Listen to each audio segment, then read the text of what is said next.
Creation is the universe. Creation is everything that we can see and probably a whole lot that we can't. And it's the relationship, this amazing web of life that we have here. And nature, which is part of creation, is more like the earth itself. We have relationships with all the elements and forces of life, including the sun, we call our elder brother, the moon, we call our grandmother, winds, we call our grandfathers, the four directions, our grandfathers. And nature is the earth itself, and we call the earth mother, Itinoha, our mother. As we call all women Itinoha, mothers. And from mothers spring life, and we understand that. And we know that life springs from the earth, that generations that are looking up layer upon layer, waiting their time to come up and serve and be, is our responsibility. If you have a mother, then you have children. So we're children. We're children of the earth. And we're tied to the earth. We come from the earth and we go back to the earth. And the earth has great cycles of regenerative life. And it's these cycles that we're all part of. And just as the earth has seasons of life, all animals and all things that grow and fly, and including humans, have seasons of life as well. And so we grow in the same style. What's different about all of that is the time. The time that's allocated to the varieties of life that are on the earth. And we have a fairly long system of life, but not the longest. So what you have is this variety and complexity of life and the times that are allocated and what happens during those times for each of these elements. That's what's important to understand.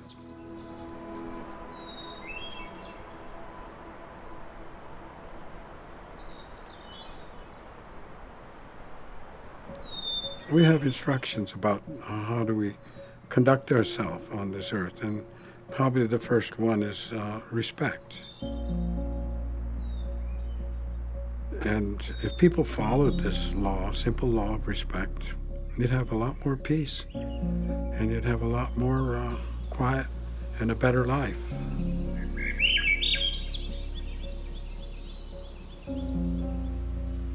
When the peacemaker came to our territory about 1,000 years ago and brought this whole concept of peace, and he gave it to us whole.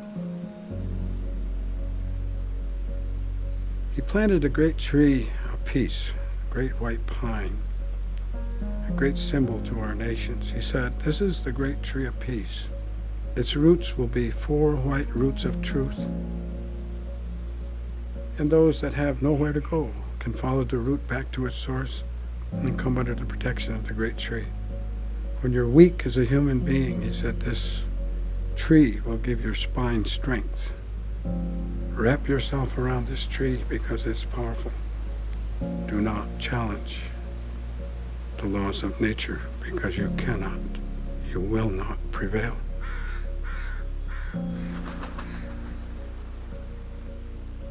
And so if this kind of instruction were given and understood by other people, and you wouldn't be cutting trees all over the world and destroying the infrastructure of life and everything that's in the woods.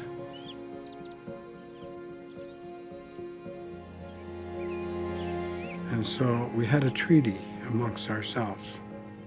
and it was called simply one dish, one spoon. That's a concept of sharing, and this world has to understand the importance of sharing. People are not instructed to share. They're instructed to gain.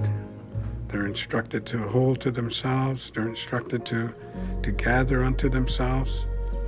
And they're rewarded for that. You have an instruction that's contrary, very contrary to this whole concept. If indeed this is what you think is right. But this, I'm simply telling you what our instructions are.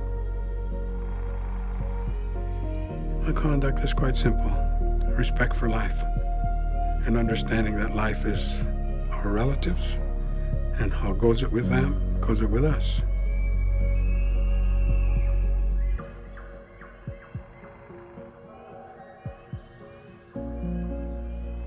The present state of the world is very serious in terms of its health and how the health relates to us.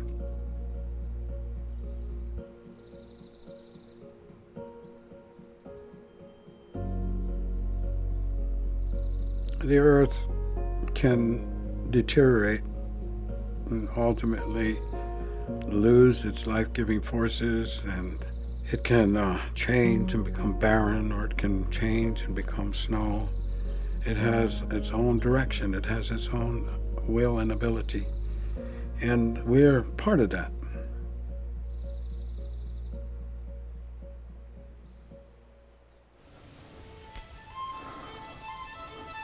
It takes the instruction of the peacemaker to be of one mind. He said, when you're of one mind, the power of the good mind can change anything. So we have to somehow get to that point of unity of thought and direction and effort. And if we can do that, we certainly can mitigate what's going on now.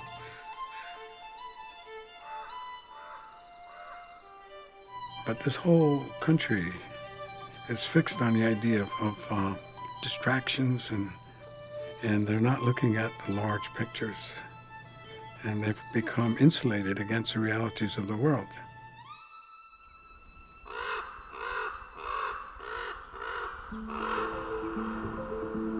Quite a while back, maybe 150 years ago, Chief Seattle said something that was very profound. We are part of a web of life, and every strand is important, and that what befalls one part will befall the other. And so this is what we don't seem to understand or comprehend, is this web of life that we live in, and how interdependent we are. And just the quality of life that comes from all the beings that are here. They'll be denied our grandchildren. And then when they lose that, then they lose even better perspective of how to survive. So we're destroying their well-being.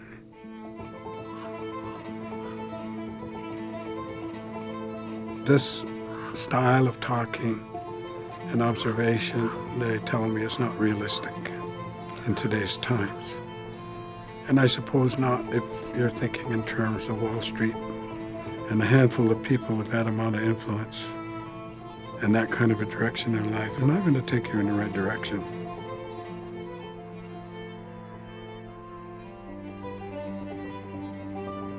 It's very difficult to deal with a whole nation that's instructed to be greedy. But in the long run, it is absolutely the law. And as the peacemaker told us a long time ago, it will prevail. One of my good friends, John Mohawk, he said that human beings are a biological experiment.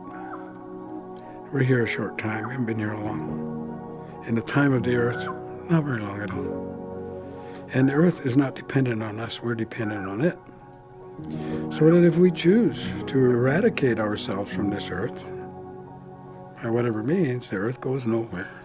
And in time, it will regenerate. And all the lakes will be pristine. The rivers, the waters, the mountains, Everything will be green again. It'll be peaceful. There may not be people, but the earth will regenerate. And you know why? Because the earth has all the time in the world, and we don't.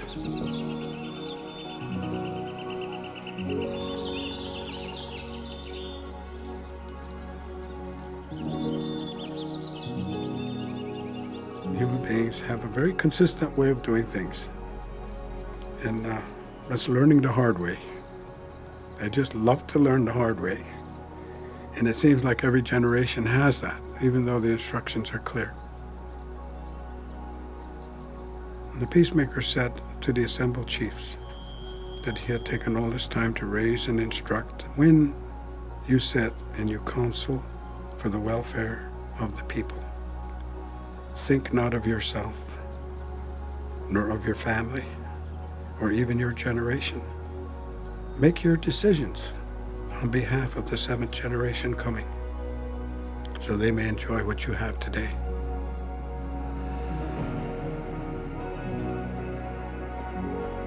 So he was saying, if you take care of the future, you yourself will have peace.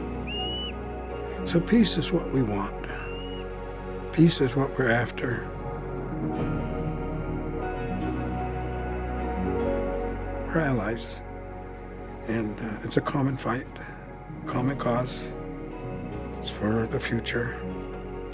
It's for peace. What could be better? It's a good fight.